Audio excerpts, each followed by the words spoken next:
আসসালামু আলাইকুম, welcome back to another vlog. সকাল সকাল ঘুম থেকে উঠেই আমি এখন চলে যাব বারান্দায়। ঘুম থেকে উঠেই হচ্ছে গিয়ে আমার সব দরজা জানলা খুলে ফেলতে ভাল লাগে, যাতে রুমের মধ্যে একটু আলো বাতাস আসে।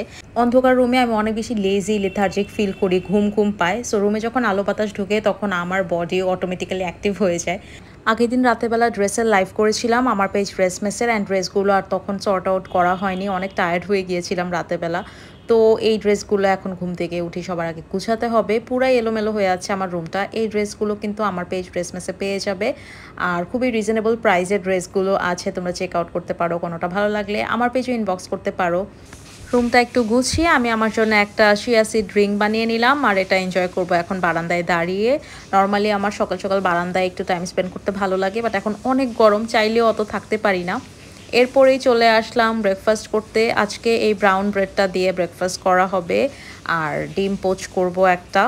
বাস এটাই হবে আমার আজকের সিম্পল ব্রেকফাস্ট। এখন পর্যন্ত আমি ডায়েট মেনটেন করতে পারছি, যদিও এক দুইটা টাইম আমার হঠাৎ হঠাৎ উল্টাপাল্টা হয়ে যায়, বাট স্টিল। আর তারপরে কিছু কাজ সারলাম। এই যে দেখো, আম্মু বাজার এনে রেখেছে দেখে এই কাকটা আমাদের জানালার কাছে যেভাবে বসেছিল, এত সাহস ঢাকা শহরের কাকের, মানে আমাকে দেখেও সরতেছে না। পরে একটু কাছে যখন যেতে গেছি তখনই সরে গেছে।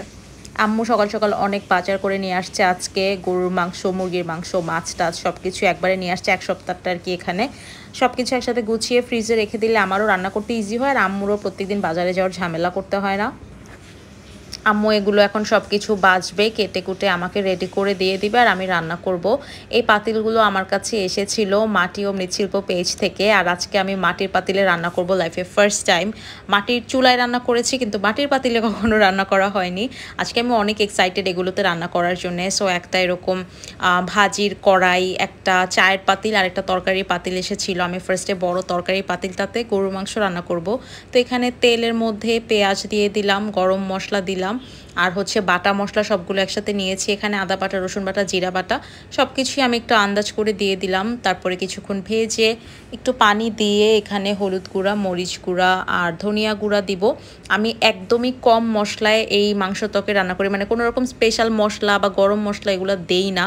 বাসার যে মশলা থাকে বেসিক, ওগুলো দিয়েই রান্না করি। এখন মাংসগুলো দিয়ে ভালো মতো মাংসটা কষিয়ে নিব।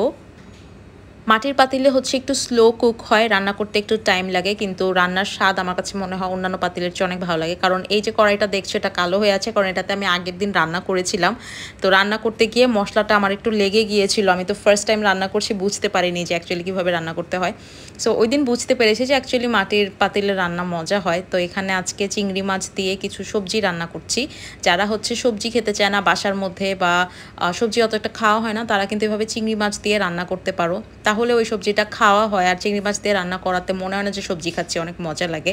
এখানে করলা, তারপরে আলু, পটল, বেগুন সব কিছু কুচি কুচি করে দিয়ে দিচ্ছি। বাসায় যেই সবজি থাকে ওটা দিয়েই আমরা মাঝে মাঝে এরকম চিংড়ি মাছ দিয়ে রান্না করে ফেলি। আর এরপরে রান্না করতে করতে আমার যখনই এক্সস্টেড লাগে, তরমুজ খাওয়া হচ্ছে গিয়ে তখন আমার ফেভারিট কাজ। মানে এটা মনে হয় যে রান্নার মাঝখানে একটা রিফ্রেশিং ব্রেক টাইপের। এই গাছটার মধ্যে পানিও দিয়ে দিলাম রান্নাঘরের। মাটির পাতিলে এরকম রান্না করতে কিন্তু খুবই ভালো লাগে, স্পেশালি যাদের বাসায় বা গ্রামের বাড়িতে মাটির চুলা আছে, তারা কিন্তু রিলেটিভসদের জন্য এরকম মাটির হাঁড়ি পাতিল গিফটস নিতে পারো। সো তোমরা ডেফিনেটলি পেজটা চেক আউট করতে পারো।